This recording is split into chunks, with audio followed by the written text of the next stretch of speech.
안녕하십니까? 안녕하세요. 네, 반갑습니다. 오늘이 혹시 무슨 날인지 아세요? 네? 네, 오늘 부활절입니다, 사실은. 그래서 사실 부활절 하면 저는 떠오르는 말씀이 누가복음 24장 5절에 보시면 여인들이 부활하신 주님을 못 봤어요. 실제 살아나셨는데. 그래서 그것 때문에 이 여인들이 시체가 사라진 것처럼 누가 도둑질했구나 라고 해서 근심하고 두려워했는데, 그때 천사가 이 여인들에게 어찌하여 산 자를 죽은 자 가운데 찾느냐, 그 말씀이 오늘 이제 떠오릅니다. 사실 지금도 예수님께서는 살아서 우리를 위해서 기도하고 있습니다. 여러분은 그 부활하신 주님이 지금도 생생하게 살아서 나를 위해서 기도하고 있다는 것, 다른 무엇보다도 부활절이 되면 이것을 잊어서는 안 될 것 같습니다.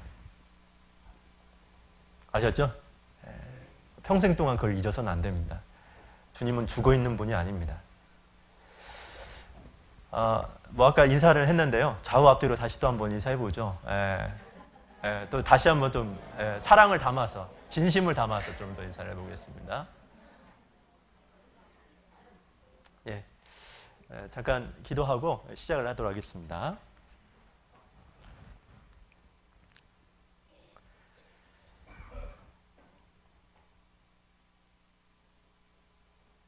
살아계신 거룩하신 하나님 아버지, 감사합니다. 절망 가운데에서 거짓된 것이 이 보이는 세상이 전부인 것처럼 살던 저희가 이 세상을 창조하시고 인간의 역사를 다스려 가시는 하나님을 아버지라고 부를 수 있도록 큰 은혜 베풀어 주신 것 감사합니다. 구원받은 것도 감사한데 지금까지 주의 몸된 교회 가운데에서 하나님의 권능으로, 은혜로 저희를 보호하시고 이끌어 주신 것 감사합니다.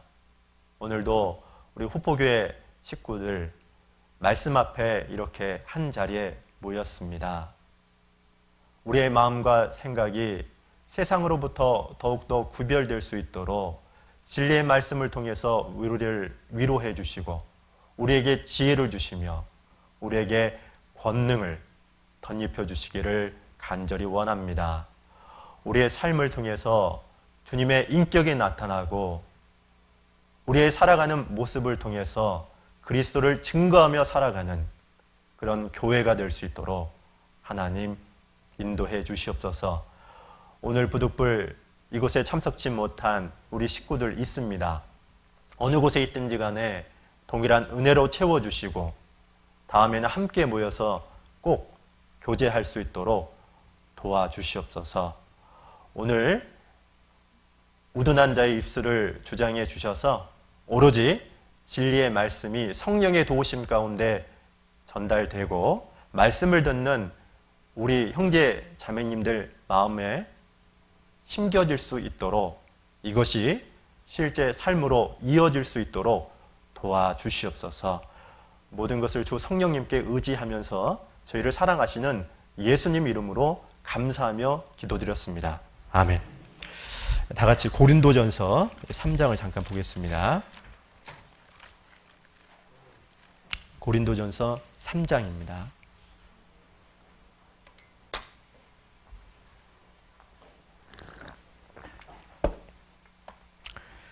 고린도전서 3장 16절, 17절. 신약성경 266쪽인데요. 찾으셨으면 같이 읽겠습니다. 너희가 하나님의 성전인 것과 하나님의 성령이 너희 안에 거하시는 것을 알지 못하느뇨.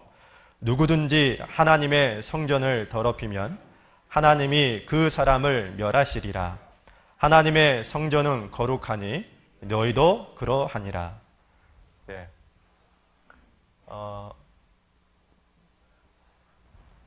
세상의 많은 사람들은 두 가지 설교를 듣습니다.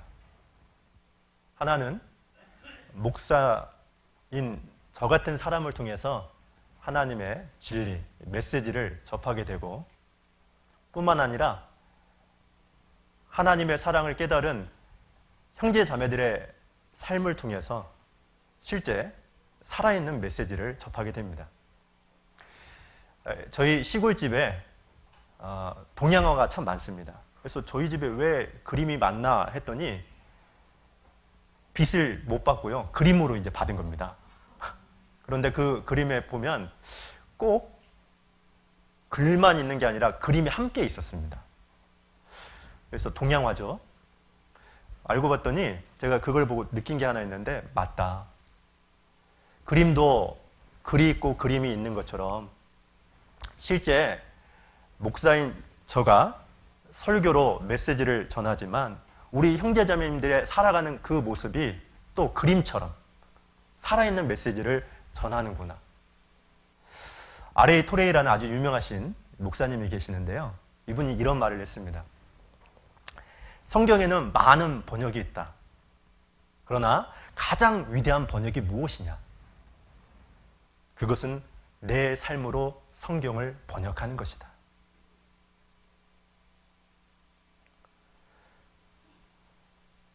그렇습니다. 그러기 위해서 우리가 존재하는 겁니다. 제가 여기 오늘 이 본문 말씀을 통해서 교회의 힘이라는 주제를 가지고 설교하기 전에 이 두 가지를 제가 지금까지 신앙생활하면서 느낀 게 있습니다. 그게 첫 번째는 이건데요. 첫 번째는 그리스도인들이 많은 것을 배우는 게 참 중요합니다. 그러나 많은 것 배우는 것보다도 더 중요한 게 무엇이냐면 정확하게, 분명하게, 능숙하게, 익숙하게 아느냐. 성경 말씀을 못치라고 했는데 그 말씀이 그냥 내 마음판에 정말 심겨져서 그 말씀이 나를 지배하고 있느냐. 건성으로 아는 말씀은 실제로 내 삶과 아무 관련이 없습니다. 그러나 실제로 들었던 말씀이 자기 것이 되고 마음판에 새겨지면 반드시 그것이 뭐로 연결되냐? 지배를 받습니다. 어떤 역경과 위기, 갈등, 문제가 있다 할지라도 결코 쓰러지지 않습니다. 그런데 왜 쉽게 유혹을 받고 핍박, 문제가 있으면 그냥 본능적으로 세상 사람들처럼 우리가 반응하느냐? 가장 큰 이유가 있습니다. 많은 것을 이분들이 못 들어서가 아니라 실제 익숙해지고 정확하고 분명하게 아는 말씀이 이 마음판에 새겨진 적이 없는 겁니다. 우리가요, 구원을 받을 때요, 이런 게 있습니다. 구원을 성경에 세 가지가 있죠. 첫 번째는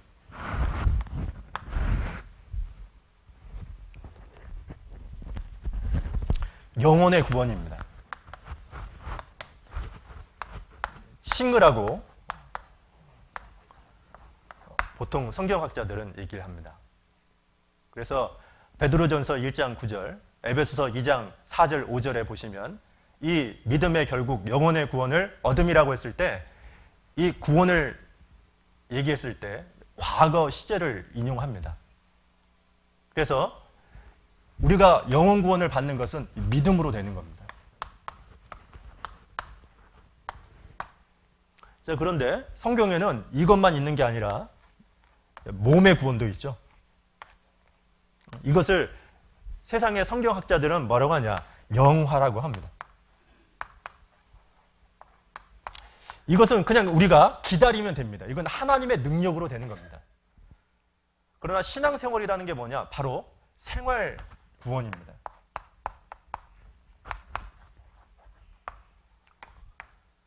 이것을 쉽게 얘기하면 성화, 예수 그리스도를 닮아가는 것이라고 이 얘기를 하는데, 성화에는 반드시 두 가지가 필요합니다.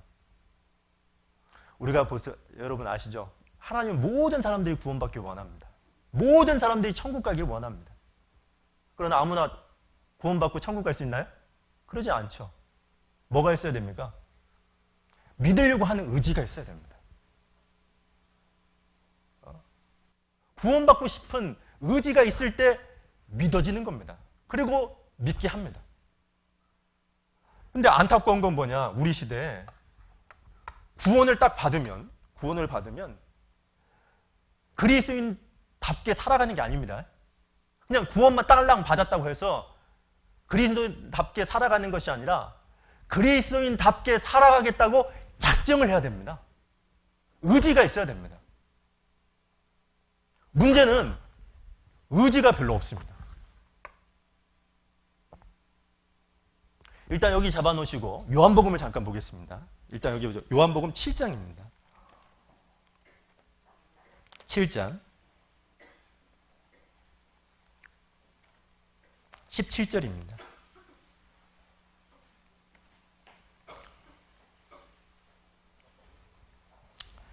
(7장 17절) 같이 읽어보겠습니다. 사람이 하나님의 뜻을 행하려 하면 이 교훈이 하나님께로서 왔는지 내가 스스로 말함인지 알리라. 자, 보십시오. 사람이 하나님의 뜻을 행하려 하면이라고 있죠. 의지가 있어야죠. 행하려 한다라는 말은 지금 결심, 작정을 한 거거든요. 여러분, 우리가 그 에베소서 5장에 보시면 술 취하지 말라. 오직 성령의 충만을 받으라라는 말씀이 있습니다. 어떤 사람이 성령의 충만이라는 것은 성령의 다스림을 받는다 이런 뜻입니다. 성령의 역사를 경험한다 그런 뜻입니다. 근데 이게 무슨 뜻이냐면 실제로 내가 말씀대로 뜻대로 살아가겠다는 의지가 있을 때 그때 성령이 도와주는 것이지 아무나 성령님께서 도와주는 건 아니에요. 어떤 불이익이 있다 할지라도 어떤 손해가 있다 할지라도 내 자존심이 무너진다 할지라도 내가 말씀에 순종하며 따르겠다라는 그런 의지가 필요합니다. 의지가 없기 때문에 변하지 않는 겁니다. 디모데후서 3장에 보시면 이런 말씀이 있습니다. 항상 배우나 진리의 지식에 이르지 못하느니라. 왜 진리의 지식에 이르지 못하죠? 배우기는 하는데 이유는 딱 하나입니다. 없는 겁니다. 성령의 도우심은 하나님의 보호는 의지가 있는 사람들에게 배웁니다. 실제 이런 일이 있었답니다. 제가 파주 그 통일전망대를 갔었는데 거기에 가면 6.25 때 교회당에서 죽은 많은 사람들의 사진이 걸려 있더라고요. 그 공산군이 쳐들어와가지고요, 교회당 문을 다 못으로 박습니다. 그리고 나서 불을 질려서 죽어간 그 교회 터가 남아있더라고요. 실제 이런 일이 있었답니다. 어떤 한 마을에 북한군이 쳐들어와가지고 예수님 믿는 사람들 다 죽이겠다. 그런데 이렇게 하는 사람은 살려주겠다. 이게 뭐였냐면 예수님의 초상화가 교회 안에 걸려 있었는데 그것을 밟고 침을 뱉고 지나가라. 그럼 살려주겠다. 그러니까요, 이 교회에 있는 분들이 이제 막 벌벌벌 떨고 있더랍니다. 근데 그 상황에서 첫 번째로 그 교회 장로를 시켰어요. 그랬더니 그분이 두려움 가운데 실제로 발로 밟으면서 그 그림에 창을 깨고 침을 탁 뱉고 갑니다. 그러면 두 번째 사람은 첫 번째가 장로님이 그랬으니까 두 번째는 할까요 말까요? 하죠. 쉽게 하죠. 장로님도 했는데. 그러니까요, 본인도 그냥 그 초상화에 예수님의 그림을 받고요, 침을 탁 뱉고 지나갔답니다. 다 지나갑니다. 근데 어떤 한 꼬마가 울면서 그 깨진 유리 그를 다 치우고 그리고 그 침 뱉어 있는 그림을 탁 닦고 안으면서 저는 절대로 밟을 수가 없습니다. 그러더랍니다. 근데 그 북한 군이요, 믿으려면 이렇게 믿어야 된다고 하고 이 아이만 살려주고 다 죽였답니다. 여러분은 어떻습니까? 신앙은 바로 그런 겁니다. 실제로 그런 경험을 하면 정말 주님이 살아있구나, 그걸 알게 돼요. 여기 빌립보서 4장을 잠깐 보겠습니다.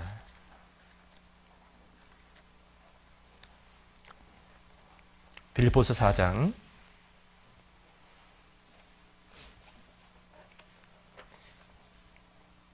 같이 한번 제 9절을 볼게요. 4장 9절. 자, 너희는 내게 배우고 받고 듣고 본바를 행하라. 자, 보십시오. 너희는 내게 배우고 받고 듣고 본바를 행하라 그랬죠. 그러니까 우리가 배우고 받고 듣고 보는 가장 큰 이유는 뭐죠? 행하기 위해서 그렇습니다. 여러분, 성령의 충만을 받는다라는 말은 한마디로 말하면 무슨 뜻이냐면 순종입니다.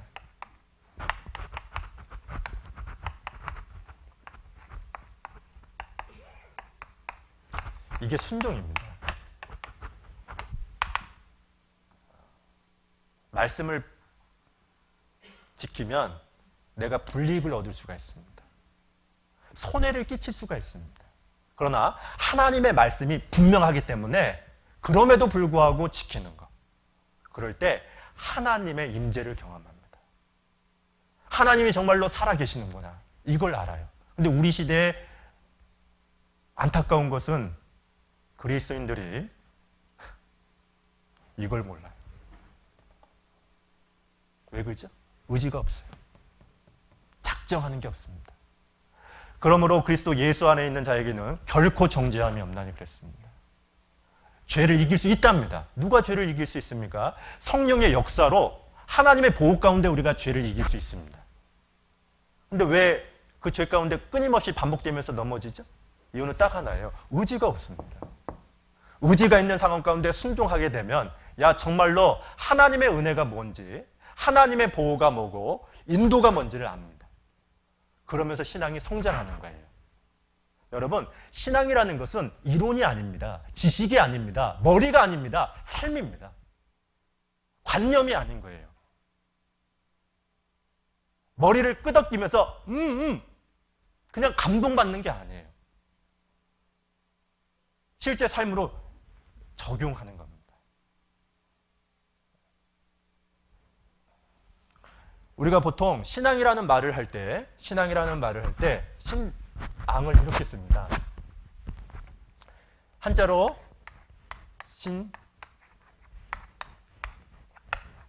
신앙이죠. 여러분, 신앙이라는 게 뭡니까? 사람이 말씀을 따라가는 겁니다. 그죠? 그죠? 이게 신앙입니다. 이스라엘 백성들이 광야 생활을 할 때 항상 이 광야 생활 가운데 계속해서 행로할 때 가장 먼저 따른 게 뭔지 아십니까? 법궤였습니다. 요단강을 건너갈 때 요단강을 그냥 건너간 게 아니라 법궤가 먼저 간 다음에 그리고 물이 갈라져서 이스라엘 백성들이 건넜습니다. 초롱성과 같은 여리고성도 법궤를 통해서 무너졌습니다. 7일 만에. 이게 무슨 뜻이죠? 광야 같은 이 세상에서 그리스도인들이 어떻게 그리스도인답게 살아갈 수 있습니까? 요단강 같은 큰 위기, 어려움이 있을 때 그것을 어떻게 해서 극복할 수 있죠? 내가 도대체 이길 수 없는 초롱성과 같은 여리고성과 같은 사람들을 만났을 때 어떻게 그들을 굴복시키고 전도할 수 있죠? 말씀입니다. 아는 건 많습니다. 그런데 새겨진 말씀은 없어요. 익숙하게, 정확하게, 분명하게 아는 말씀들이 있습니까? 그 말씀을 붙들고 살아가는 겁니다. 많이 아는 게 중요한 게 아니라 내 것이 돼야 됩니다. 우리가 통상 이런 말이 있죠. 아는 것이 세상에서는 그렇게 얘기합니다. 그러나 묵상하는 것이 힘입니다. 저도 개인적으로 월요일부터 아니 화요일부터 금요일까지 계속 신학원을 들어요. 저희 교회에서. 그래서 신학원 계속 1시간 듣거든요. 1시간 들으면 정말 꿀맛 같습니다. 다 설교니까요. 근데 듣고 제 것으로 소화시키지 않으면 그냥 끝나요. 그래서 반드시 1시간을 딱 들었으면 2시간은 계속 정리를 합니다. 왜 정리하냐? 이유가 딱 하나예요. 그 말씀이 내 것이 되길 원하기 때문에 그랬어요. 우리도 열매가 있잖아요. 열매를 깨를 짜면 뭐가 나오죠? 기름이 나오는 것처럼 말씀도 짜서 농축으로 만들어서 내 것이 될 때 그게 진짜 신앙 생활을 하는 겁니다. 그런데 안타까운 것은 무엇이냐면 우리 시대의 많은 그리스도인들이 일단 의지가 없다라는 거. 그냥 사는 거예요. 그냥 교회 됐으니까 오는 것이고. 제가 어떤 글을 보다가 깜짝 놀랐는데요. 파브루가 이렇게 글을 남겼더라고요. 공충학자잖아요. 이분이 하루살이가 한 2,800종이 있는데 2,800종의 그 하루살이 중에 98%가 굶어서 죽는답니다. 왜 굶어서 죽는가 봤더니 앞에 있는 녀석이 그냥 따라가잖아요. 그러면 같이 따라간대요. 먹을 것이 앞에 있는데 그냥 따라가다 그냥 계속 7일 동안 하다가 그냥 굶어 죽는답니다. 아무 생각 없는 거죠. 그리스도인들이 그렇게 살면 안 됩니다.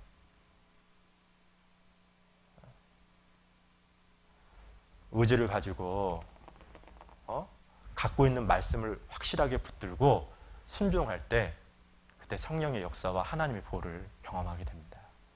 신앙은 경험입니다. 뭐라고요? 경험을 해본 사람이 신앙의 맛을 알아요. 자, 오늘은요. 자, 여기 아까 고린도전서 3장을 잠깐 보죠. 3장에 나와 있는 이 말씀을 통해서 교회의 힘이라는 주제를 가지고 몇 가지 교훈을 받을까 합니다. 자, 여기 고린도전서 3장에 보시면 이런 말씀이 있습니다. 너희는 고린도 교회죠. 하나님의 성전인 것과 하나님의 성령이 너희 안에 거하시는 것을 알지 못하느뇨. 알지 못하느뇨의 밑줄 한번 쳐주시겠습니까? 알지 못하느뇨. 그러면서 17절 누구든지 하나님의 성전을 더럽히면 거기도 밑줄을 쳐주시죠. 하나님이 그 사람을 멸하시리라. 거기도 밑줄. 하나님의 성전은 거룩하니 너희도 그러하니라. 고린도 교회는 상당히 문제가 많았습니다. 고린도전서 1장에 보시면 세상 사람들이 볼 때에는 많은 좋은 것들을 가지고 있었습니다. 언변이 뛰어났고 은사도 많았고 가진 것이 너무 풍부했던 교회, 고린도 교회였습니다. 그런데 외적으로는 화려하게 보였던 그 고린도 교회가 실제로는 안으로는 부패했습니다. 문제 덩어리였습니다.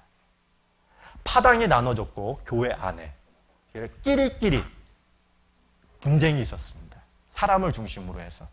그리고 형제들끼리 서로 송사하고 그리고 심지어는 교회 안에 음행죄가 있었어요. 사도 바울이 교회 안에 왜 이런 문제와 갈등이 있었는가? 그 이유는 같이 읽었던 16절 말씀에 있는 것처럼 너희가 하나님의 성전인 것과 하나님의 성령이 너희 안에 거하시는 것을 뭐 했다고요? 알지 못했다는 겁니다. 알지 못했기 때문에 무지죠. 17절에 있는 것처럼 더럽혔고 그리고 하나님 앞에서 멸하시리라 했는데 이건 징계를 얘기하는 거예요. 징계받았다는 거예요. 고린도전서 5장 여기도 잠깐 보겠습니다.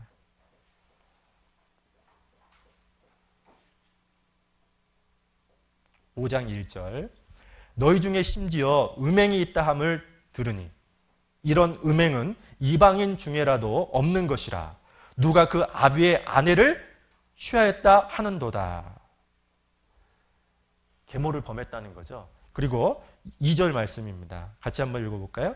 그리하고도 너희가 오히려 교만하여져서 어찌하여 통하니 여기지 아니하고 그 일 행한 자를 너희 중에서 물리치지 아니하였느냐. 심지어는 이렇게 끔찍한 죄를 짓고 있음에도 불구하고 뉘우치기는커녕 교만해졌다는 거예요. 그래서 사실은 그런 말씀을 하는 사도 바울에게도조차 거짓 사도라고 합니다. 그런데 그런 모든 문제의 근원이 뭐냐? 바로 3장 16절 말씀에 있는 것처럼 너희가 하나님의 성전인 것과 하나님의 성령이 너희 안에 거하시는 것을 뭐 했다고요? 알지 못했다. 무지했다는 겁니다. 물고기는 물을 떠나서 살 수 없습니다. 당연한 거죠. 그런 것처럼 그리스도인들은 교회를 떠나서 살 수가 없어요. 그런데 고린도 교회 안에 있는 형제 자매님들은 교회가 뭔지를 몰랐습니다. 교회가 뭔지를. 그래서 교회가 뭔지를 몰랐기 때문에 이런 끔찍한 죄를 지었던 것이고 뿐만 아니라 교만하여져서 사도 바울에게도 그런 책망을 했음에도 불구하고 받아들이지 않고 대적했던 거예요. 그래서 오늘은 교회, 그 교회뿐만 아니라 어떻게 교회가 힘을 가질 수 있는가, 어떤 교회가 과연 견고하고 튼튼해질 수 있는가, 그런 비결을 성경을 통해서 몇 가지 좀 살펴볼까 합니다. 일단 여러분 아셔야 될 것은 지금 본문에서는 이 두 가지를 언급했어요. 첫 번째 뭐냐면 너희가 하나님의 성전이다. 그리고 너희 안에 성령이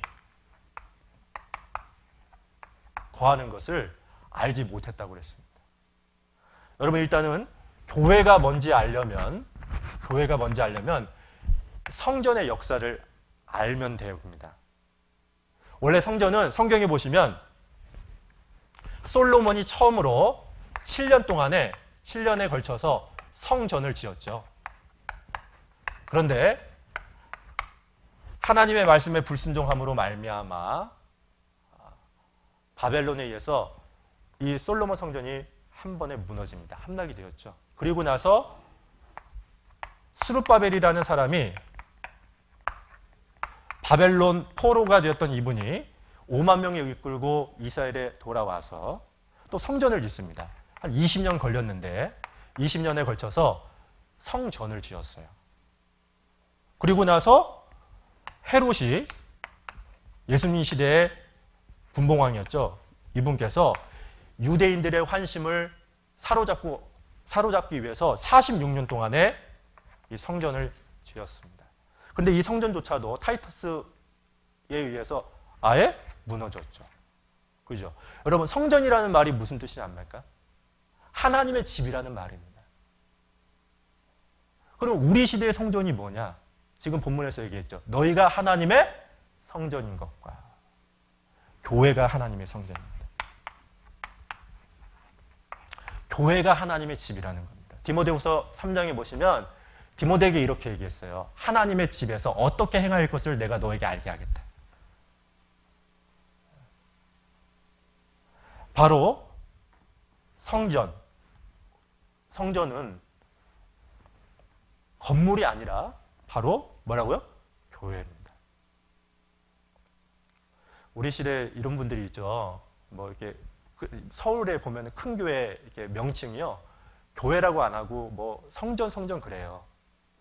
근데 사실은 성경에서 말하는 성전이 아니에요. 하나님의 집 성전은 교회를 얘기하는데 성경 먼저 고린도전서를 잠깐 봅니다.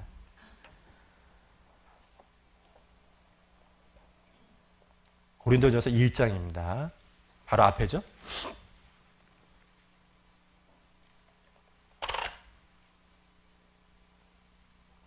고린도전서 1장 1절 제가 읽겠습니다. 하나님의 뜻을 따라 그리스도 예수의 사도로 부르심을 입은 바울과 및 형제 소스데네는 고린도에 있는 하나님의 교회 곧 같이 읽죠.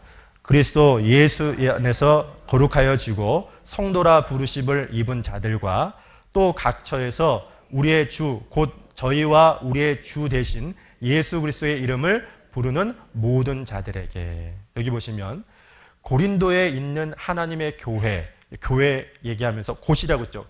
곧이라는 말은 설명을 해주는 겁니다. 이 교회가 뭐냐?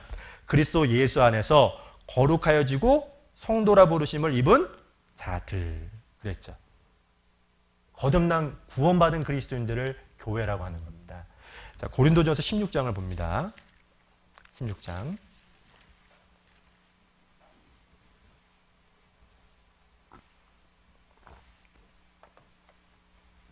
(19절) 자, 19절을 보시죠. 자, 이게 16장 19절. 아시아의 교회들이 너에게 문안하고. 여기 보세요. 인사를 했죠. 교회들이 뭐죠? 건물이 아니죠. 구원받은 그리스도인들을 말하는데, 그래서 성경에서는 에클레시아라고 표현을 했어요. 빼어낸 무리를 말합니다. 그리고 여기 있겠습니다. 아굴라와 브리스가와 및 그 집에 있는 뭐라고 했죠? 교회가. 그 집에 교회가 있대요. 근데 보통 분들은 교회 하면 딱 떠오르는 게 무엇이냐면 건물이라는 생각을 하고 있어요. 건물이 아닙니다. 교회는 구원받은 그리스도인들을 얘기하는 겁니다. 자, 사도행전 14장을 봅니다.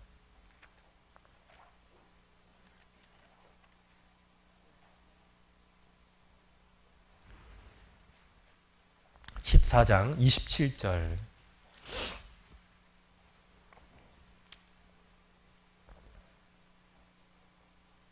제가 읽겠습니다. 사도행전 14장 27절. 이르러 교회를 모아. 교회를 뭐 했다고요? 지금 이 1차 선교 여행을 마치고 어떻게 성공적으로 선교를 했는지 지금 보고하는 거예요. 근데 여기 보시면 교회를 모았대요. 만약에 건물이면 모을 수가 있겠습니까? 건물이 아닙니다. 거듭난 그리스도인을 얘기하는 거예요. 고린도전서 1장 1절처럼. 그래서 하나님이 함께 행하신 모든 일과 이방인들에게 믿음의 문을 여신 것을 고하고 그랬죠. 15장 바로 밑에 4절 보겠습니다. 4절도 한번 읽죠. 예루살렘에 이르러 교회와 사도와 장로들에게 영접을 받고 하나님이 자기들과 함께 계셔 행하신 모든 일을 말하며. 사도 바울과 바나바가 예루살렘에 있는 교회에 갔어요. 근데 여기 보시면 교회와 사도와 장로들에게 영접을 받고 그랬죠.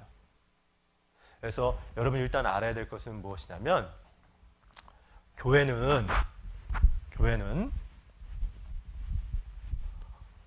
거듭난 사람들의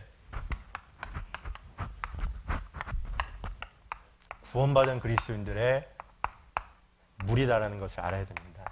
건물이 아니다라는 거예요. 건물이 아니다. 이게 중요합니다. 저도 거듭나기 전에 성경을 접하기 전에는 십자가 달린 것이 다 교회인 줄 알았습니다. 근데 그게 아니라 구원받은 사람들의 무리가 교회구나. 성경을 보다가 깜짝 놀랐어요.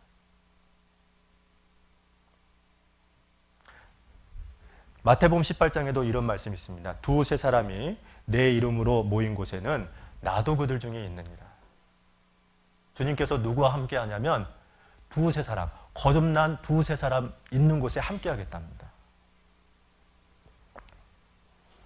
고린도전서 12장 여기 잠깐 보죠. 12장 27절.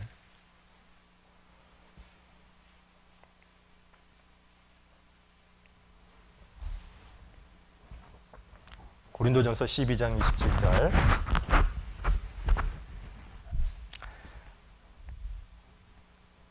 자, 또 중요한 말씀이 있습니다. 같이 한번 읽겠습니다. 너희는 그리스도의 몸이요 지체의 각 부분이라. 28절 여기도 같이 읽겠습니다. 하나님이 교회 중에 몇을 세우셨으니 첫째는 사도요, 둘째는 선지자요, 셋째는 교사요, 그 다음은 능력이요, 그 다음은 병 고치는 은사와 서로 돕는 것과 다스리는 것과 각종 방언을 하는 것이라. 여기 보시니까 27절에 너희는 그리스도의 몸이라고 했죠. 그리고 지체의 각 부분이라. 무슨 얘기냐면 이겁니다. 몸으로 표현하면 이런 거예요. 쉽게 얘기하면, 자, 여기 보시면 그림을 하나 그렸습니다. 머리가 예수님이래요. 에베소서에 보면은 이 교회 머리를 예수님이라고 했고, 이 몸을 교회라고 했습니다. 그리고 거듭난 그리스도인들 한 사람 한 사람이 지체랍니다. 이게 지체예요.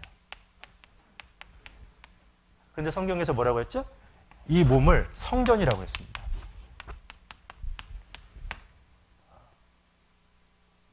이게 아주 중요한 비밀이 있습니다. 어떤 비밀이 있냐면 우리는 머리를 통해서 뇌하수체에서 호르몬이 분비되죠. 분비돼가지고 신진대사에 필요한 모든 것을 공급받습니다. 그런 것처럼 교회 안에 거듭난 그리스도인들이 위치를 지키고 살아가면 머리 되시는 예수님을 통해서 공급을 받아요.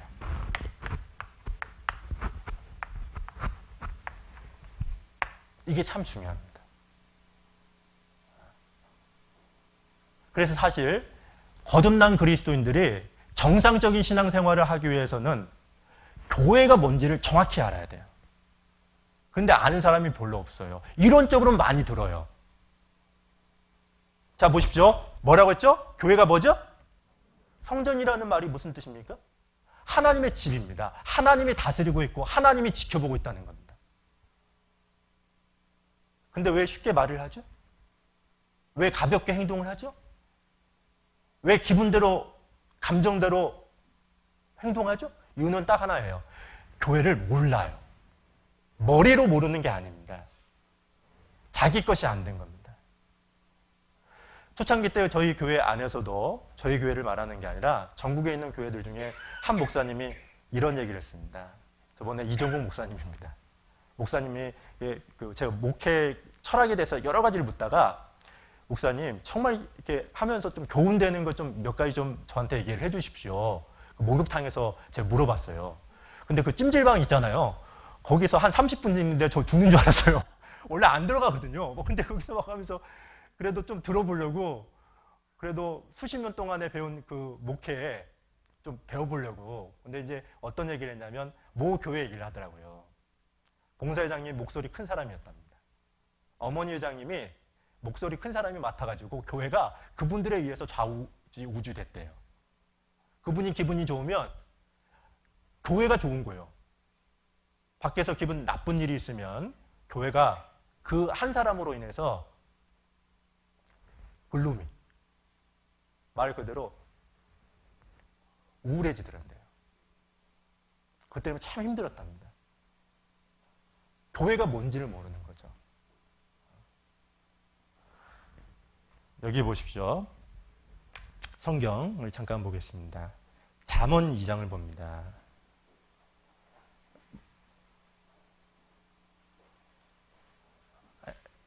하박국 2장입니다. 죄송합니다. 하박국 2장입니다.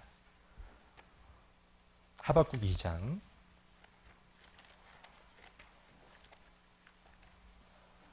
하박국 2장 2장 20절입니다.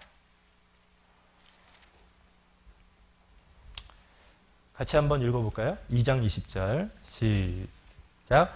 오직 여호와는 그 성전에 계시니 온 천하는 그 앞에서 뭐하라고요? 왜 잠잠하라고 했죠? 하나님의 집이니까, 하나님이 계시니까 이 말은 경외하라는 거예요. 제가 회사 다닐 때 이랬거든요. 이렇게 미팅을 하잖아요. 미팅을 하는데 이제 과장님이 오기 전에 사원들끼리 있어요. 그러면 사원들끼리 딱 모이면 막 별별 얘기를 다 합니다. 어제 있었던 얘기, 그리고 과장이나 부장한테 혼난 얘기들, 말 그대로 씹는 얘기를 많이 해요. 헌담하고. 근데 부장님만 딱 오면 어떠죠? 감정이 좋아합니다.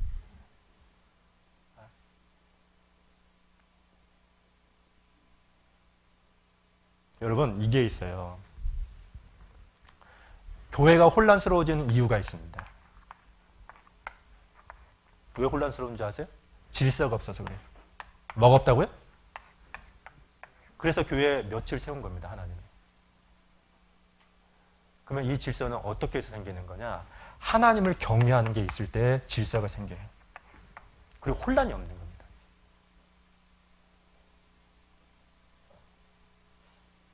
사람이 가지각색이기 때문에요. 저희 안에도.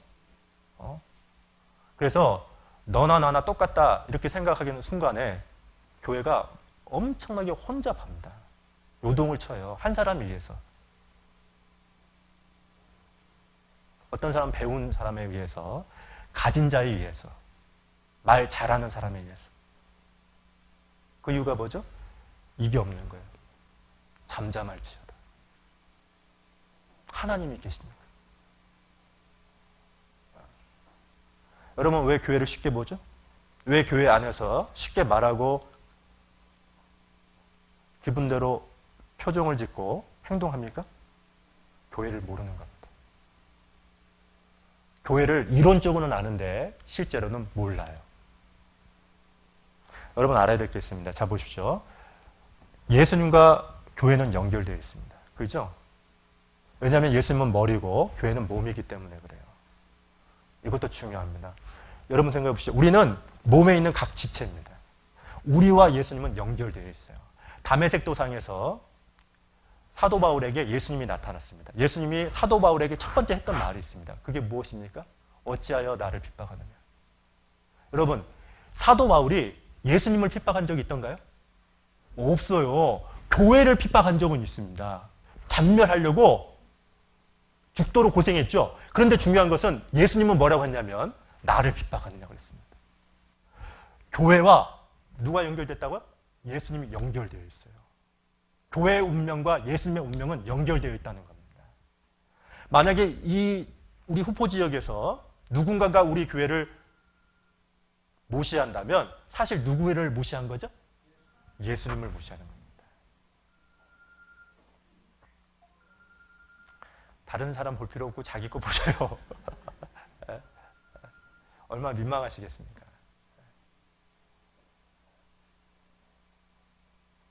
교회를 떠나서 여러분 내가 이 후포 지역에서 칭찬을 받으면 누가 칭찬받는 걸까요? 에? 예수님이 칭찬받는 거예요. 세상 사람들 앞에 내가 칭찬을 받잖아요. 그러면 예수님이 칭찬을 받는 것이고 만약에 내가 욕을 받으면 누가 욕먹는 거죠? 예수님 욕먹는 겁니다. 여러분 그거 알고 행동하셔야 돼요. 우리는 지체라니까요. 운명, 예수님과 연결되어 있어요. 운명이. 제가 우리 후포교회 봉고차 타고 이렇게 운전하는 거하고 제 차 타고 운전하는 거하고 좀 달라요. 죄송합니다. 여기서 고백합니다. 후보교회 봉고차 타고 이렇게 하다 보면 이게 절대로 이렇게 신호등 있죠. 중앙선 있죠. 이게 의식이 돼요. 의식을 못하고 있으면 저 옆에 있는 저희 자매가 여보 우리 차 아니야. 가볍게 이렇게 얘기해요. 근데 제가 그때 따끔했습니다. 뭐냐면 그렇지. 교회 차에 후포교회라는 마크가 적혀 있는 게 아니라 내 마음에 적혀 있지. 내가 왜 그걸 모를까?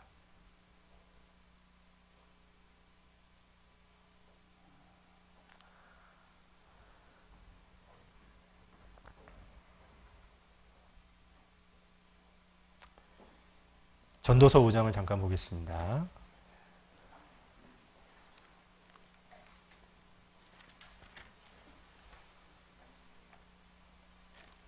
전도서 5장 1절 제가 읽어보겠습니다. 너는 하나님의 전에 들어갈 때에 내 발을 뭐라고요? 여기 밑줄을 쳐주세요. 내 발을 삼갈지어다라는 말은 신중하고 절제하라는 뜻입니다. 여러분 아십니까? 제가 대한예수교 장로회를 다녔을 때 교회를 다닐 때 저희 이제 고모부가 목사라고 했잖아요. 근데 이제 저희 고모부가 이제 이렇게 여기 딱 이렇게 강대상에 쓰잖아요. 쓰는데 제가 한번 목사님 흉내 달라고 한번 올라간 적이 있어요. 근데 엄청나게 혼났습니다. 왜 그분들이 혼낸 줄 아세요? 이 강대상에 누가 있다고요? 하나님이 있다고 해요. 심지어는 어떤 교회는요, 이런 규칙이 있습니다. 뭐냐면 헌금을 낼 때 헌금에 돈 있죠? 다리미를 해요. 다리미를 한다니까요. 다리미 내지는 빳빳한 은행에서 바꿔가지고요. 그리고 헌금 냅니다. 그래서 교회 안에서도 절대로 추리닝 입고 슬리퍼 입고는 절대 못 와요. 세상 교회에서도 그래요.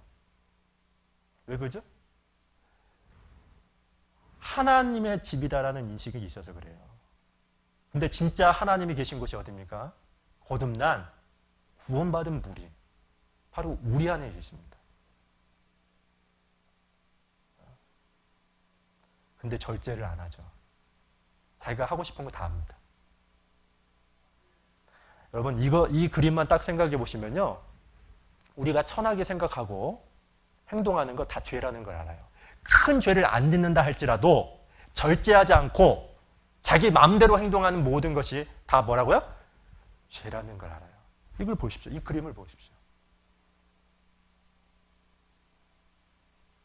자, 그런데 오늘 제가 얘기하고 싶은 것은 이것보다도 더 중요한 게 하나 있습니다. 교회는 끊임없이 머리 되시는 예수님을 통해서 공급을 받습니다. 공급을 받는데 그 공급이 형제 자매들에게 전달이 돼야 됩니다. 전달. 고린도전서를 잠깐 보겠습니다. 고린도전서 1장 8절.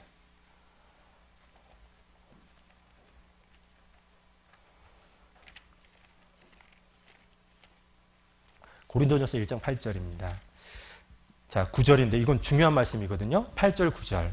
사실 오늘 말씀의 가장 핵심이 여기 안에 담겨 있는데 같이 한번 읽어보겠습니다. 8절, 9절. 주께서 너희를 우리 주 예수 그리스도의 날에 책망할 것이 없는 자로 끝까지 경고케 하시리라. 너희를 불러 그의 아들 예수 그리스도 우리 주로 더불어 교제케 하시는 하나님은, 여기 8절을 보십시오. 8절은 주님께서는 우리를 주님 오시는 그날까지 끝까지 경고케 하시기를 원합니다. 경고케에다 밑줄을 쳐주세요. 끝까지 경고케. 자, 중요한데 일시적으로가 아니라 뭐라고요? 경고케죠. 근데 이 경고케가 뭐와 연결되어 있냐면 9절을 보세요. 9절에 보니까 너희를 불러 그의 아들 예수 그리스도 우리 주로 더불어 뭐죠? 교제케입니다. 그러니까 이 경고케라는 것은 무엇과 연결되어 있냐면 교제입니다. 우리의 신앙이 언제 견고해집니까? 교제를 해야 된다는 겁니다. 형제 자매님들 간에 친숙하고 친밀해져야만 끊임없이 예수님께서는 공급을 하셔요. 공급을 하시는데 중요한 것은 왜 그 공급을 받지 못하고 이렇게 나약하게 힘이 없이 세상 사람들과 그냥 살아가느냐. 이유는 중요한 것이 교제가 안 된다는 거예요. 여러분, 교제는 관계입니다. 뭐라고요? 관계를 얘기해요. 그러니까 형제자매들이 관계가 좋으면 힘이 있어요. 뭐가? 교회가 힘이 있습니다. 교회가 언제 힘이 있는지 아십니까? 교회가 언제 튼튼합니까? 형제자매들이 친숙해지는 것, 친밀해지는 겁니다. 제가 지난번에 아까 그 목사님, 이종훈 목사님하고 목사님, 목회 철학이 뭡니까? 물어봤습니다. 저에게 방법을 좀 하나만 알려주시죠. 없는데요? 그래도 뭐 좋아하는 거 하나나 있을 거 아닙니까? 그러더니 자기가 좋아하는 말씀이 빌라델비아랍니다. 빌라델비아 요한계시록 3장에 보시면 어떻게 나와 있는지 아세요? 내가 능력이 작지만 작은 능력을 갖고 있음에도 불구하고 하나님께서 복음의 문을 열어주셨습니다. 그리고 사단의 회 가운데 사단에 붙들림 받은 사람들조차도 이 사람들이 굴복되어서 교회 앞에 나오는 그 내용이 이제 나와 있는데 본인의 교회도 그렇게 됐으면 좋겠다. 그 얘기를 하시더라고요. 그 바로 밑에 라오디게아 교회가 나오죠. 미지근한 교회입니다. 왜 미지근하죠? 원래 라오디게아라는 이름의 뜻이 백성을 기쁘게 하다 그런 뜻입니다. 누굴 기쁘게 한다고요? 사람을 기쁘게 한다는 거예요. 그런데 이 빌라델비아라는 이름의 뜻이 뭐냐면 형제 우애예요. 저는 이제 알게 됐습니다. 여기 있는 동안에 깨닫게 된 게 하나가 있었습니다. 그게 뭐냐면 형제자매들이 정말로 친밀하게 교제가 되면 전도는 자연적이다. 성경에서 그렇게 나와 있거든요. 관계가 좋으면, 관계가 정말로 친밀하면 입으로 말하는 가족이 아니고 식구가 아니라 진짜 가족, 진짜 식구라면 사랑으로 정말로 하나가 된다면 전도는 자연적으로 됩니다. 왜 교회가 힘이 없습니까? 왜 교회가 힘이 약합니까? 내가 없어서 그래요. 여기 안에. 여러분, 만약에 이 지체가 여기 있어야 되는데 여기 있어요. 그러면 어떠죠? 누가 손해보죠? 교회가 손해를 보는 겁니다. 사실 이렇게 얘기하면 주님이 손해를 보는 거예요. 아마 여러분도 그런 일이 있을 겁니다. 저도 여기 1년 동안 여기 어깨가 아파서 50견은 아닌데 비슷한 거 걸려가지고 힘을 못 썼거든요. 근데 사실 지금도 다 낫지는 않았습니다. 옛날에는 이렇게 팔굽혀 펴기를 하면 그래도 한 20개는 거뜬히 했거든요. 민망하죠? 죄송합니다. 50개 하는 분들한테는 좀 민망한데 그래도 20개는 거뜬히 했습니다. 근데 이거 못하고요. 이러기만 해요. 이거만 합니다. 이거 1분 20초 버티기. 아침 저녁으로. 무슨 얘기를 하려고 하냐면 제 체력을 얘기하려고 하는 게 아니라 몸이 아프니까 한 지체가 아프니까 힘을 못 썼어요. 마찬가지입니다. 이 사람이 교제 하나만 딱 있으면 교회가 엄청난 힘을 발휘해요. 근데 교회는 나오는데 교제가 안 돼요.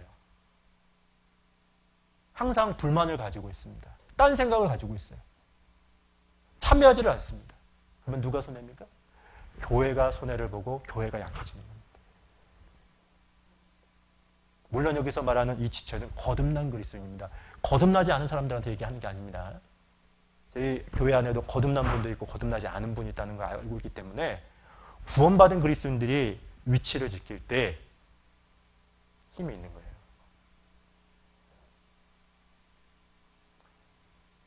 정말 사랑으로 하나가 돼야 됩니다. 예전에 어떤 목사님이 여기 넥타이 보시죠? 넥타이를 제가 이렇게 선물로 받았어요. 근데 이제 선물로 받았는데 전도인 수련회 가면은 대구 중부교회에서 넥타이를 팔았습니다. 넥타이를 이렇게 팔았는데 어떤 목사님이 지금 보성교회로 가셨는데 한 10개를 사시더라고요. 저는 돈이 없어서 안 샀는데 목사님 뭐 10개나 사세요? 그랬더니 넥타이가 너무 좋아가지고 형제들에게 주고 싶더래요. 아이고, 제가 막 그 얘기를 듣는데 정말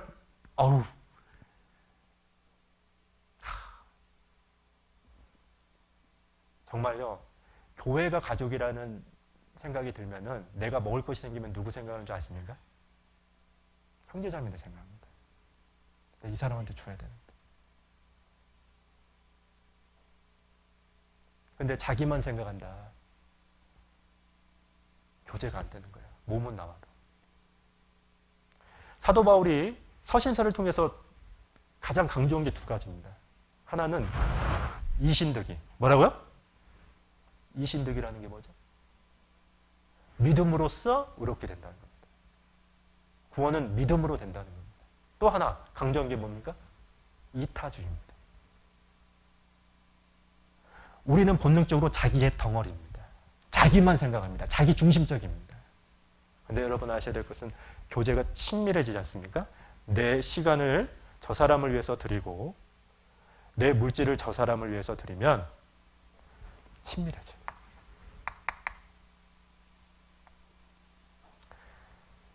여러분 시간이 안 된다고 변명하는 사람들이 있습니다. 여건이 안 됩니다. 그리고 여건이 되고 시간이 됐을 때 교제에 오시는 분들이 있죠. 그렇게 오는 분들하고 여건이 안 됩니다. 그럼에도 불구하고 오지 않습니까? 그럼 여러분 아십니까? 하나님이 특별한 은혜를 주셔요. 그 사람들한테는. 그러니까 정말 피곤합니다. 그래도 일도 많아요.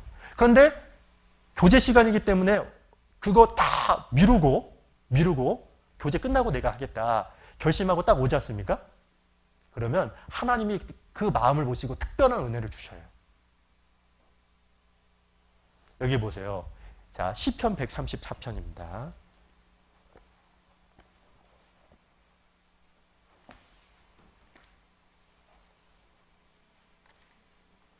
시편 134편 1절 제가 읽겠습니다. 밤에 여호와의 집에 섰는 여호와의 모든 종들아 여호와를 자 보십시오. 여호와를 송축하라 그랬죠. 누가 송축할 수 있죠? 섰는이라는 말이 무슨 뜻입니까? 지킨다, 위치를 지킨다는 거예요. 여호와의 모든 종들아 누가 여호와의 모든 종이 되어서 주님을 송축할 수가 있습니까? 섰는입니다. 뭐라고요? 위치를 지킨 여호와의 집에 위치를 지킨다는 거예요. 근데 낮입니까? 밤입니까? 뭐라고요? 밤이에요. 네? 그러면서 3절 같이 읽겠습니다. 천지를 지으신 여호와께서 시온에서 내게 복을 주시죠. 누가 복을 받습니까? 밤이에요. 밤이라는 말이 어려운 상황을 얘기하는 겁니다. 어두운 때가 갈 수가 없어요. 여건이 안 돼요. 그럼에도 불구하고 어떻게든지 발버둥을 쳐가지고 그 모임에 딱 가지 않습니까? 그러면 여기 나와 있는 것처럼 하나님의 특별한 은혜가 있다니까요. 그리고 이걸 경험한 사람들은 그걸 또 합니다. 그게 얼마나 중요하다는 걸 알아요. 그러면서 신앙을 배워갑니다. 신앙생활이라는 것은 환경의 지배를 받는 게 아닙니다. 환경을 이겨내는 겁니다. 신앙으로. 여기에 또 중요한 게 있습니다. 자, 여러분 생각해 보십시오. 교회가 힘이 생기려면은 교제가 돼야 된다고 했죠. 그죠? 그죠? 여러분 생각해 보시죠. 여러분 정말로 맘 터놓고 교제할 수 있는 사람들이 있습니까? 제가 여러분들한테 이걸 지금 묻고 싶습니다. 우리 교회가 정말 빌라델비아 교회처럼 힘이 있게 되려면, 튼튼한 교회가 되려면 맘 터놓고 교제할 수 있는 사람이 있어야 됩니다. 내 아픔과 위로를 얘기해도 받아줄 수 있는 분. 여러분 혹시 왕따입니까? 네? 정말 문제가 있는 겁니다. 교회 내 뭐 왕따 그런 말은 없지만 그냥 혼자 왔다 갔다 하고 그 다음에 마음 터놓고 교제를 못한다. 누가 손해본다고요? 교회가 손해를 보는 겁니다.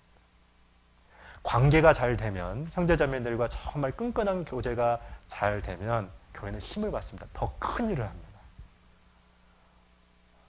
근데 모든 문제가 사실은 뭐냐? 교제를 안 합니다. 교제를 안 하니까 개인적으로는 신앙이 견고해지지 않는 것이고, 견고해지지 않으면 어떤 현상이 일어나죠? 환경에 의해서 휩쓸린다니까요. 교회 오면요, 예를 들어서 이런 겁니다. 환경에서 어떤 기분 나쁜 일이 있으면요, 그게 표정으로 탁 나타납니다. 감정대로 하고.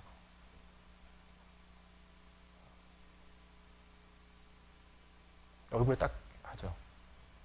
써 있어요. 딱 보면 알잖아요. 구원받은 그리스도인들은 이렇게 감출 수가 없어요.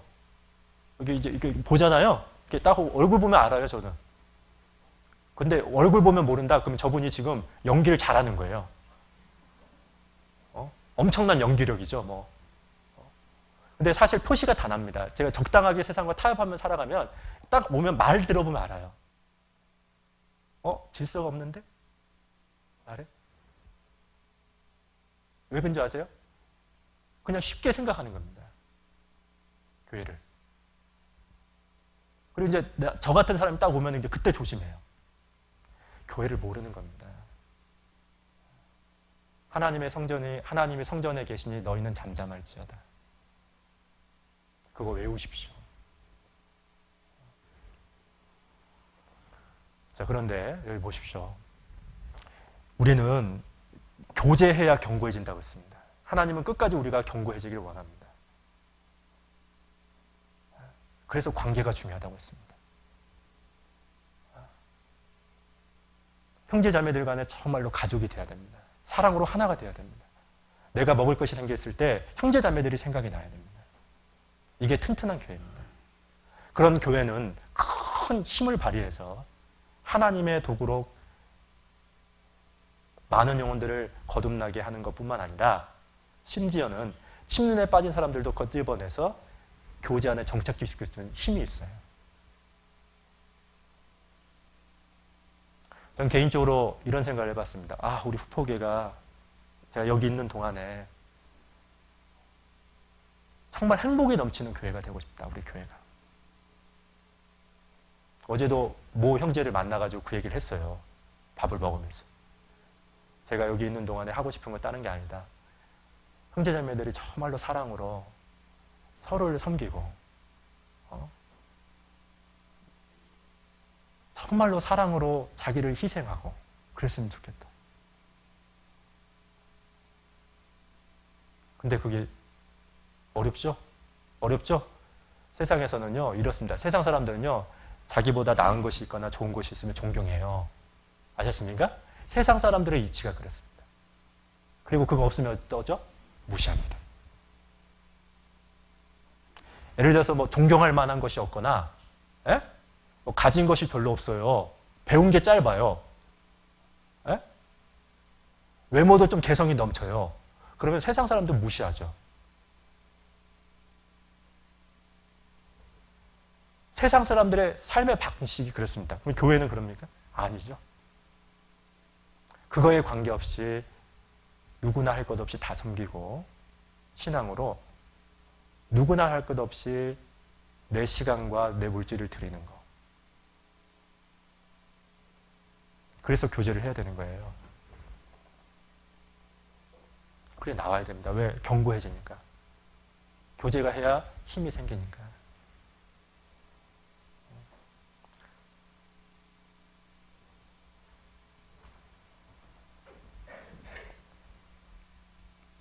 골로새서 2장을 봅니다.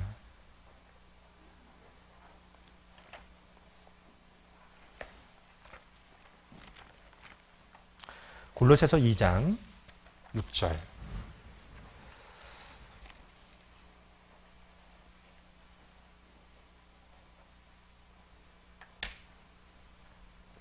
골로새서 2장 6절. 제가 읽겠습니다. 그러므로 너희가 그리스도 예수를 주로 받았으니 그 안에서 행하되, 그 안이 뭐죠? 주 안입니다. 자, 7절 같이 읽겠습니다. 그 안에 뿌리를 박으며 세움을 입어 교훈을 받은 대로 믿음에 굳게 서서 감사함을 넘치게 하라. 자, 여기 보십시오. 교훈을 받고 믿음에 굳건해주고 감사함을 넘치게 할 수 있는 방법이 무엇입니까? 뭐죠? 뿌리를 박으며. 어디에 박는다는 거죠? 여기가 그가 사실은 문맥적으로는 예수님인데 그 주님이 어디 계시죠? 교회입니다. 그래서 우리의 신앙이 언제 견고해지냐? 교제할 때입니다. 십진나무가 근다고 하잖아요. 제가 그 성지순례 했을 때 이렇게 사막에서 유일하게 자라는 나무가 십집나무랍니다. 사실 이 십집나무 조각목이라고 성경에 나와 있는데 이 성막 그 재료로 이 십집나무 조각목을 다 만들거든요. 이걸 가지고. 그래서 제가 왜 그러면 이 조각목 십집나무로 이 법궤뿐만 아니라 관련된 성막의 재료들을 이거 가지고 만들었습니까? 물어봤더니 광야에는 이 나무밖에 없대요. 이 나무밖에 없대요. 다른 나무 없답니다. 근데 이 나무가 어떻게 생존을 하냐면 사막임에도 불구하고 뿌리가 수십 미터 된답니다. 넓게도 뻗쳐 있고요. 넓게도 뻗쳐 있고 그래도 깊게 뻗쳐 있답니다. 그러니까 사막임에도 불구하고 살아남는 겁니다. 그리스도인도 마찬가지입니다. 교회 안에 뿌리가 깊게 또 넓게입니다. 끼리끼리 하면 안 돼요. 문제가 있는 겁니다. 모든 형제자매들이 식구가 되어야 합니다. 그리고 뭐라고 했죠? 깊게입니다. 뭐라고요? 그냥 와가지고 안녕하세요. 반갑습니다. 이것을 넘어서야 됩니다. 그건 다합니다. 그것을 넘어서서 정말로 마음을 터놓고 교제할 수 있는 교회. 정말로 친밀해지는 교회. 그게 성경에서 말하는 빌라델비아 교회입니다. 우리가 이런 게 있습니다. 교제를 이제 가죠. 공식적인 교제가 있습니다.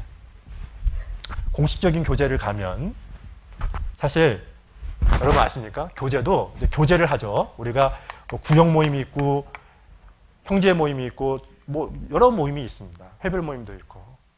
근데 어떤 교제에 딱 참석을 하면 막 은혜를 받습니다. 그리고 내 마음이 막 사그라들면서 그렇지 이렇게 살면 안 되지 이렇게 되죠. 그런 거 있죠? 그죠? 왜 그런지 아세요? 왜 그 교제가 왜 은혜로 정말 용광로처럼 그 안에서 위로를 받고 평강을 느끼는 줄 아십니까? 이 교제를 위해서 준비한 사람들이 있기 때문에 그래요. 아무도 준비를 안 해요. 아셨죠? 그러면 교제 가면요. 그냥 그렇습니다. 좋은 교제는 뭐냐면 준비를 해야 됩니다. 뭘 준비를 해야 됩니까? 자, 저를 따라하겠습니다. 뭐 제가 맨날 하는 내용입니다. 신앙은 삶의 일부가 아니라 삶의 전부다. 끊임없이 제가 반복적으로 얘기하는데요. 제가 성지순례 아까 얘기했는데 그 갔다 오고 나서 제가 생각한 게 있어요. 성지순례라는 말은 말 그대로 예수님께서 예루살렘에 2000년 전에 와서 돌아다닌 곳을 성지라고 합니다. 순례는 여행을 하는 거죠. 근데 여러분 지금 주님이 어느 곳에서 역사하고 있죠? 내 삶입니다. 뭐라고요? 주님이 내 삶이라는 곳에서 역사를 하고 지금 받고 있으셔요. 근데 안타까운 건 뭐냐면 나와 함께 하시는 하나님을 잘 몰라요. 이게 엄청 웃긴 겁니다. 교회에서만 하나님이 말씀을 하는 게 아니라요. 평상시의 모든 삶 가운데서도 여러 가지 깨닫게 하는 게 있거든요. 그렇기 때문에 항상 어떤 게냐면 정말로 주님께서 그리스도인답게 살아가는 데 있어서 뭔가 필요한 것들을 깨닫게 해줬으면 메모를 해야 됩니다. 신명기의 주제가 뭡니까? 신명기 주제는 기억하라는 겁니다. 뭐라고요? 기억해야 됩니다. 왜 메모합니까? 메모하는 이유는 딱 하나예요. 내가 잊지 않고 하나님이 나에게 주신 것을 형제자매들에게 나누기 위해서 그렇습니다. 원래 교제라는 말이 코이노니아 그런 뜻인데 코이노니아라는 말은 공유하다 이런 뜻이에요. 하나님이 주신 것을 함께 나눈다 이런 뜻이거든요. 근데 그런 게 없어요. 준비를 안 하는 겁니다. 여러분 구역장하고 조장만 준비하는 게 아니에요. 그리고 자 성경 로마서를 잠깐 봅니다. 로마서 15장 29절.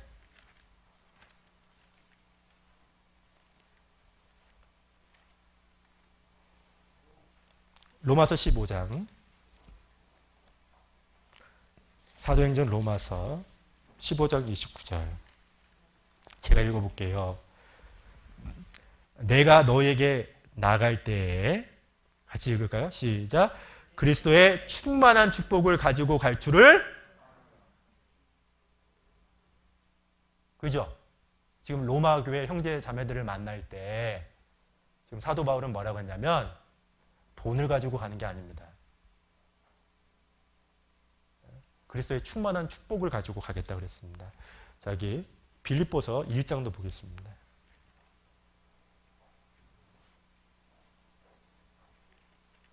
빌립보서 1장 24절 같이 읽죠. 그러나 내가 육신에 거하는 것이 너희를 위하여 더. 그죠? 사도 바울은 죽고 싶었어요. 왜? 천국에 빨리 가니까. 근데 또 살고 싶었습니다. 왜? 형제자매들에게 유익을 끼치기 위해서. 근데 우리가요, 이렇게 하나님이 깨닫게 해주는 게 있는데 이걸 별로 그냥 넘어가요. 지난번에 목사님들이 오시면 이렇게 목사님들 주변에 막 모이거든요. 선생님들 모여가지고 저도 적었습니다. 이종우 목사님 왔을 때도 적고 또 어떤 목사님 오면 다 적고 그 적은 내용이 다 제 컴퓨터 안에 있어요. 근데요, 그 적는 건 좋은데요. 지금 나와 함께 하시는 하나님의 음성 혹시 깨닫게 해주는 거 적습니까? 그 능력을 키워야 됩니다, 사실은. 훌륭한 분이 와가지고 그분의 말씀도 적는 것도 중요하지만 실제 평상시에 그것을 내가 할 수 있는 능력을 배양시켜야 됩니다. 근데 우리가 사실은 또 하나가 있는데 하나님의 특징이 있습니다. 하나님은 어떠냐? 항상 작게, 서서히, 조금씩 우리에게 다가옵니다. 뭐라고요? 작게, 서서히,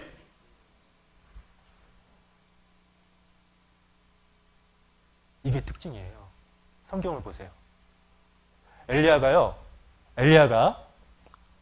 그 갈멜산에서 450명과 바알 선지자와 대적해서 죽였죠?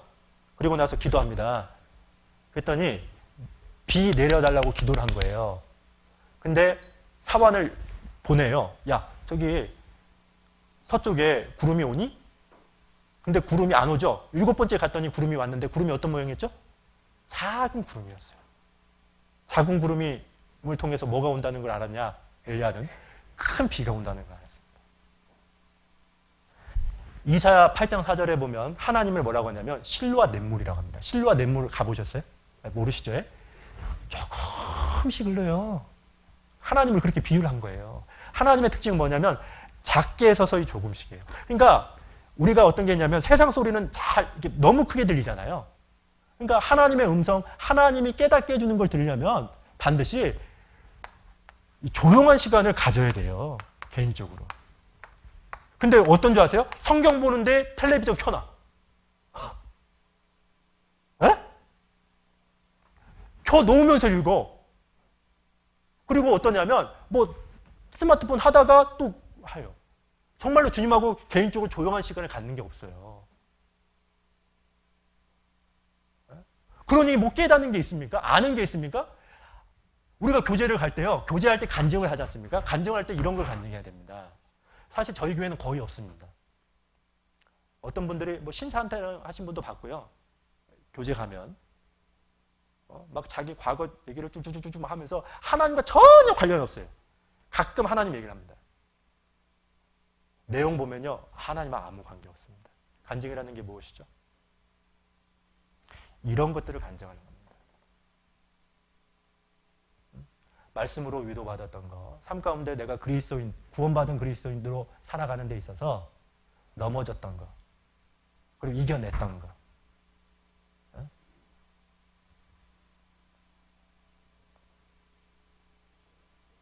위로받았던 거. 열왕기상을 잠깐 보겠습니다. 열왕기상 19장입니다.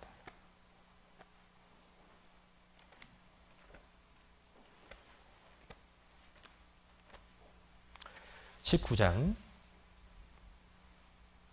제가 11절부터 읽어볼게요.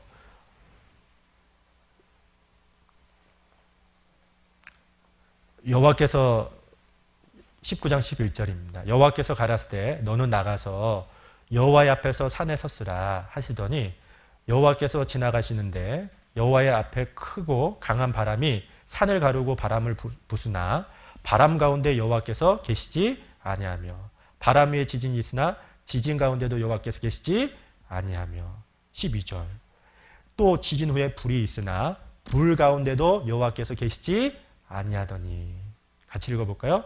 불 후에 세미한 소리가 뭐가 있다고요? 세미한 소리입니다. 불, 지진, 바람 그 가운데 하나님이 함께 하셨던 것이 아니라 세미한 소리를 통해서 하나님의 함께 하심을 알게 됩니다. 그래서 이런 시간을 가져야 돼요. 그래야 간증할 거리가 있는 겁니다. 정말 메모해 보십시오. 저도 마찬가지입니다. 저도 지금 제가 얘기했던 이 부분은 저도 합니다. 제가 안 하고 있는 게 아니라 끊임없이 반복적으로 적어놔요. 컴퓨터에다. 핸드폰에다 계속 적습니다. 지금 아까 아레이토레 그 얘기했죠. 그것도 적어놓은 거예요. 책을 보면서 혹은 형제자매들이 얘기해주면 그걸 받아 적어서 어떻게든지 하나님 이걸 공유해야 되겠다. 그러면 어떠냐면 이 교재를 준비해서 이렇게 오잖아요. 그럼 정말 힘을 받아요. 위로를 받습니다. 뿌듯하다 이게 느껴집니다. 정말 보약을 먹은 것처럼 예? 우리 보신탕 먹으면 갑자기 힘이 불끈 해지지는 않죠.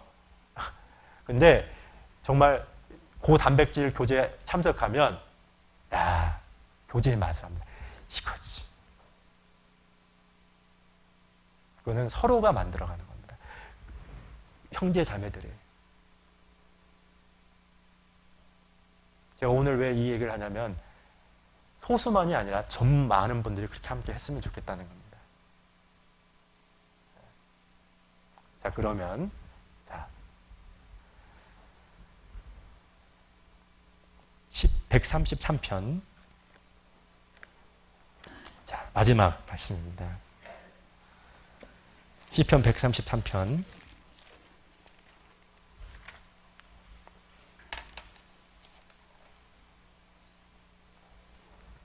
1절 제가 읽어보겠습니다. 형제가 연합하여 시편 133편 1절 형제가 연합하여 동거함이 어찌 그리 선하고 아름다운고. 여기 보시면 어찌 그리라는 말이 밑줄 쳐볼까요? 어찌 그리라는 말이 무슨 뜻이냐면 말로 표현을 할 수 없는 거예요. 하나님이 너무 아름다웠고 너무 선한 겁니다. 그러니까 어찌 그리라는 말을 한 거예요. 그러면 하나님 보실 때 뭐가 그렇게 말로 설명할 수 없을 만큼 선하고 아름다우냐.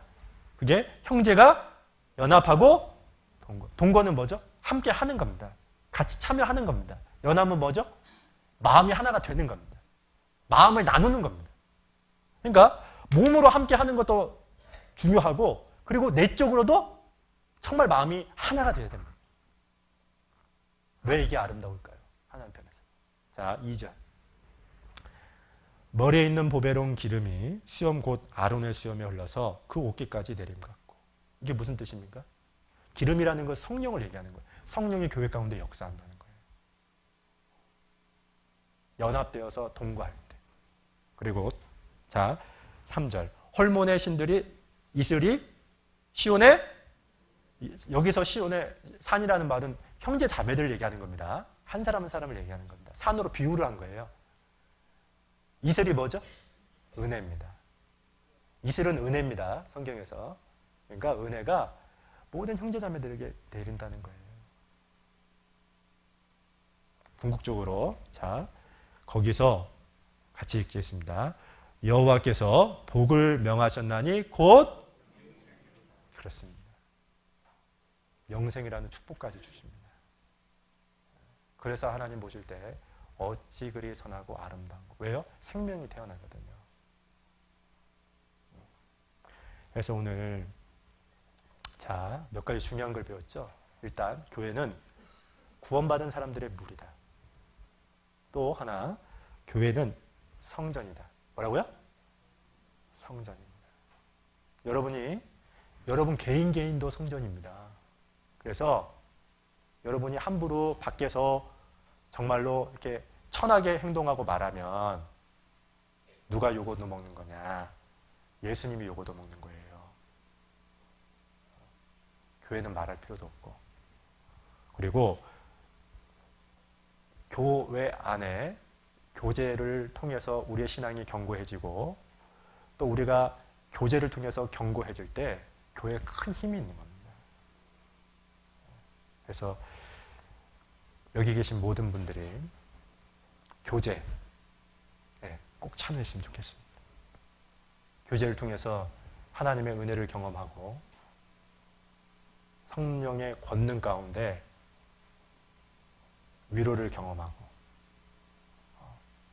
그리고 우리를 통해서 후포 지역에 많은 영혼들이 거듭나는 그 역사에 여러분 자신들이 쓰임받았으면 참 좋겠습니다. 네, 기도하겠습니다. 살아계신 하나님 감사합니다. 오늘 말씀을 통해서 교회가 무엇이며 교회가 힘이 있기 위해서 교제가 중요하다는 것, 또 교제를 만들어가기 위해서 우리가 무엇을 준비해야 될 것인지를 또 함께 묵상하는 시간을 갖게 되었습니다. 오늘 배웠던 말씀이 단지 지식으로만 끝나는 것이 아니라 우리의 삶에 연결이 되고 적용이 될 수 있도록 도와주셔서 우리 후포교회가 더욱더 그 어느 교회보다도 아름답고 하나님의 복음에 귀하게 쓰임받으며 살아가는 그런 교회가 될 수 있도록 도와주시옵소서. 에콰도르 있을 곳 북부 수양회 가운데도 함께 해주시고 이번에 많은 분들이 함께 참여하는 가운데 구원받는 귀한 역사가 나타날 수 있도록 도와주시옵소서. 이를 위해서 수고하시는 우리 선교사님과 관련된 현재 자매님들에게 은혜로 채워주시고 많은 분들이 구원을 받아서 하나님께 영광을 돌리는 수양이 될 수 있도록 함께해 주시옵소서. 오늘 남아있는 모든 교제도 주님께 의지합니다. 저희를 사랑하시는 예수님 이름으로 감사하며 기도드렸습니다. 아멘.